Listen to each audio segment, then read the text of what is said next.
tingnan nyo guys, super ganda. It's all worth it.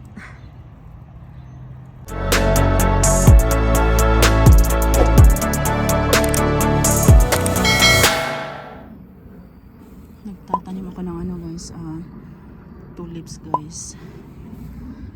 Nabili ko to sila sa ano, sa Costco. Ayan, ano siya guys, bulb. Ayan yung mga kulay nila. Ayan, and then meron pang paparating sa ano, nag-order din ako sa Walmart ng tulips din guys. Iba't ibang kulay din. So ayan, dito ko sila itinanim kung saan yung kitchen side. May naitanim na ako dito guys. So 1, 2, 3, 4. And then yan, dinagdagan ko guys hanggang doon. Siguro magdagdag pa ako doon guys. And then yan, hopefully tutubo sila guys sa ano, ang bloom nila sa spring next year. So ngayon is September 22. Ito daw yung parang best time na itanim yung ano guys, tulips pag fall. Ayan, para silang mga ano guys, onions. Takpan na natin guys. Ayan ang aking mahiwagang sundang, ang ating pangguna dito sa Amerika guys. Ayan, takpan na natin. And bukas siguro dadagdagan ko to ng ano dito guys, soil. Nasa store si daddy dyan dahil bumili ng soil para sa mga flowers ko. Ayan, so marami pa akong mga ano guys, iba't ibang klaseng flowers na ano, seeds. And then siguro next day maghahanap ako ng space kung saan ko sila pwedeng maitanim guys. Ayan, dahil marami pa akong ano, natira ng mga tulips. Ayan, and then there's more coming pa sa ano, from Walmart. Ayan, madilim na guys. Buti na lang tapos na akong mag ano sa vegetables ko, magbigay ng tubig. So after ko silang matakpan guys, kung masyadong mababaw to bibigyan ko sila ng tubig after. Ayan. So ayan, naglagay ako dito ng ano guys, parang marker para bukas. Alam ko kung saan ako pwedeng mag dagdag ulit ng ano, tulips. Ayan, tapos na guys. Woo! Natakpan na sila lahat. So time to give them water. Let's go. Several months later.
Update sa tulips namin guys.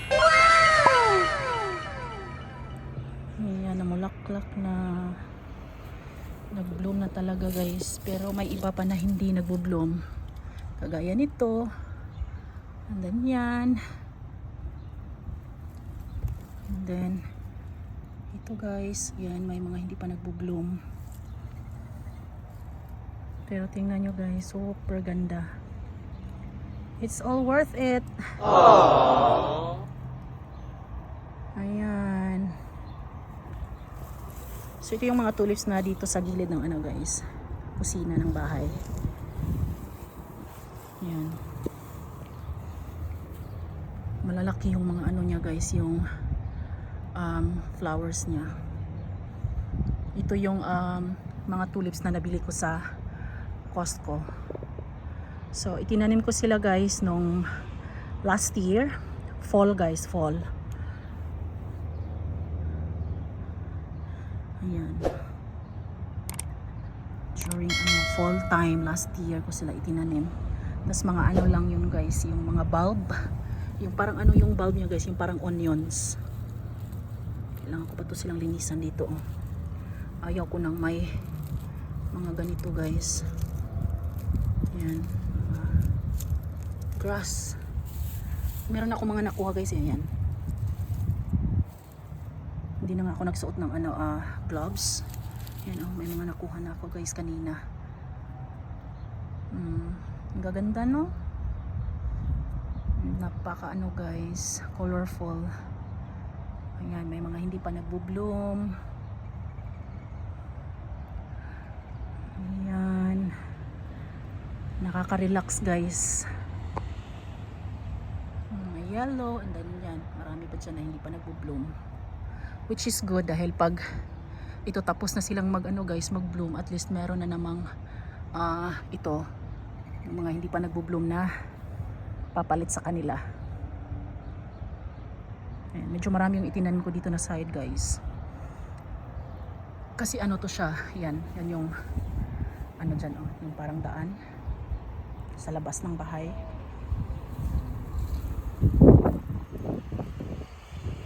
Then, punta tayo dito sa likod para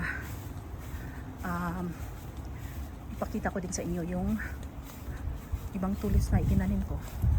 Ayan makikita nyo guys no? May mga colorful na mga flowers. Ayan. Nasa loob siya guys eh. Ayan tulips, and then yun, yan, diva, ang ganda, and then yan, merong mga hindi nabuhay guys, kasi dapat like ito dito dapat meron, so dito guys hindi nabubuhay yung tulips na itinanim ko dito, siguro kinain ng guys, rabbit. Gustong-gusto ng rabbit guys yung tulips. So naalala ko pala, kaya ko pala sila dito itinanim sa loob ng bahay guys, hindi doon sa labas. Kasi ang tulips guys is inaatake ng mga deer, parang kinakain nila. So ito yung mga tulips na nabili ko sa Costco, kaya sabi ko hindi ko to sila itatanim sa labas, baka kasi di ba, masayang lang, and then ang mahal-mahal pa naman. So kaya pala dito ko sila itinanim. And then yung mga natira guys na hindi ko na itanim, yung mga nabili ko sa Walmart, kailan ba yun? March? Last month? Pumunta ako dito, tas itinanim ko yung iba guys doon sa labas na. So anong nangyari guys? Wala, hindi sila guys. Merong mga natira pero konting-konti talaga guys. More on talagang kinakain ng mga I think rabbit yung guys, kasi yung nasa lupa pa lang sila guys, kasi sila guys yung pagkatanim mo sa kanila, itong tulips, bulb na para bang yung onions. Tapos yung iba guys hindi guys, hindi naka-grow kasi inaano ng rabbit.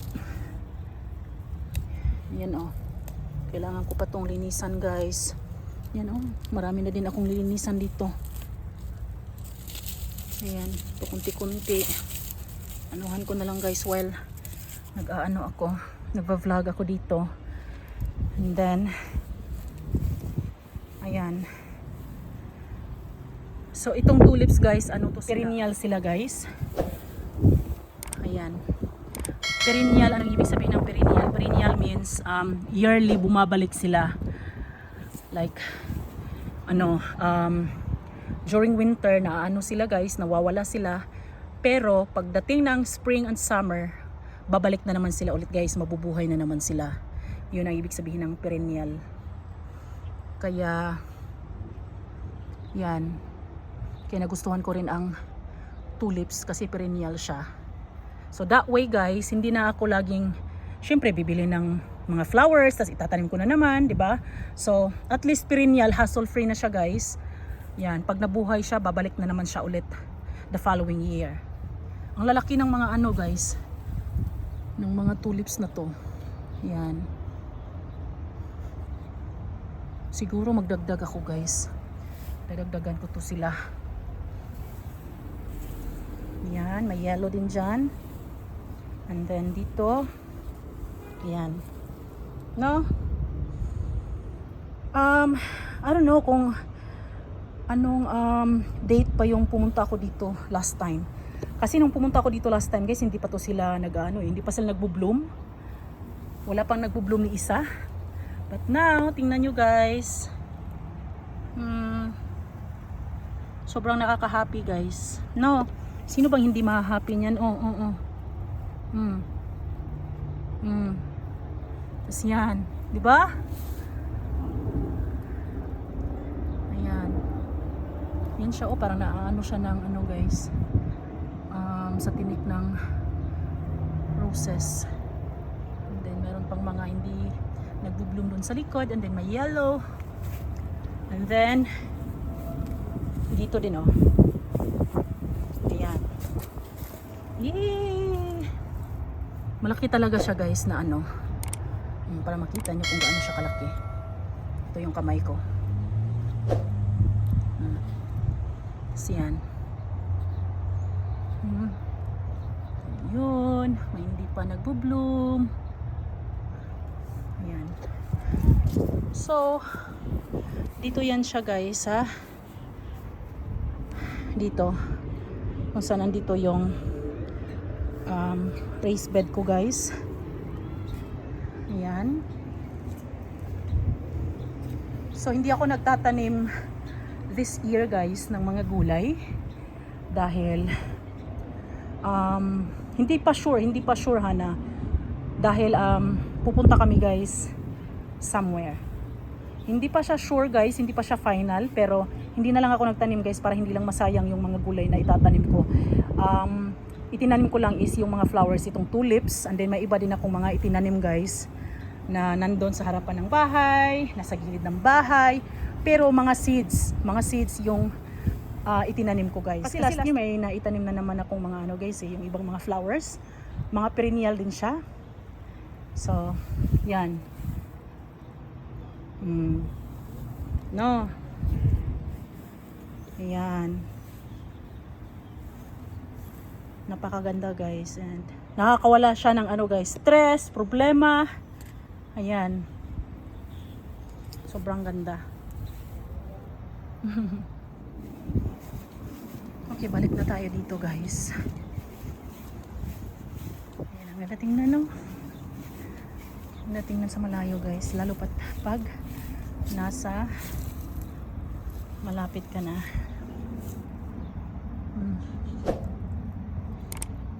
Sobrang happy ni Inday. Yay! First time ko pala guys magtanim ng tulips. And yan na yung result guys. Napakaganda ng mga tulips. Maganda ng mga kulay, napaka-colorful. Sobrang nakaka-happy.